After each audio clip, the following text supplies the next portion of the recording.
Di antara kisah agung dalam Al-Quran ialah kisah Nabi Nuh Baginda adalah seorang rasul yang diutus untuk mengajak kaumnya kembali kepada Allah ketika manusia sudah lama tenggelam dalam kekufuran.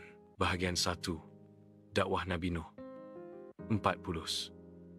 Nabi Nuh berdakwah siang dan malam. Baginda menyeru dengan penuh kesabaran, "Sembahlah Allah, tiada Tuhan selainnya."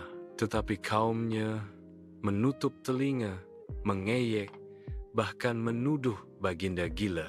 Hanya sedikit yang mahu beriman. Bayangkan, Nabi Nuh menyeru selama 950 tahun. Namun majoriti tetap menolak. Bahagian 2. Parenta Membina Bahtera. 40 seconds. Apabila mereka terus ingkar, Allah memerintahkan Nabi Nuh membina sebuah bahtera besar di atas tanah kering. Kaum Nuh mentertawakan baginda. Apa gunanya kapal di padang pasir? Tetapi Nabi Nuh tetap taat kerana baginda yakin janji Allah itu benar. Bahagian 3. Banjir besar. 50. Ketika azab Allah datang, langit menurunkan hujan tanpa henti. Bumi pula memancarkan air deras. Air naik hingga menenggelamkan gunung. Nabi Nuh segera memanggil kaumnya yang beriman naik ke dalam bahtera bersama binatang berpasangan. Namun, anak baginda sendiri menolak. Dia memilih untuk memanjat gunung.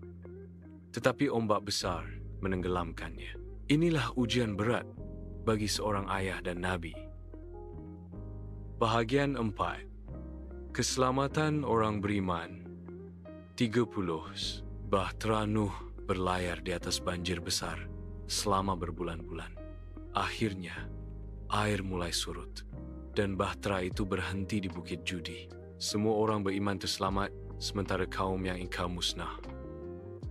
Penutup pengajaran. 30.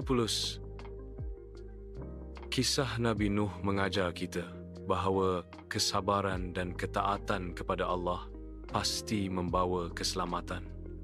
Walau sedikit yang beriman, kebenaran akhirnya menang. Ingatlah, azab Allah itu pasti, tetapi rahmatnya lebih dekat kepada mereka yang beriman dan taat.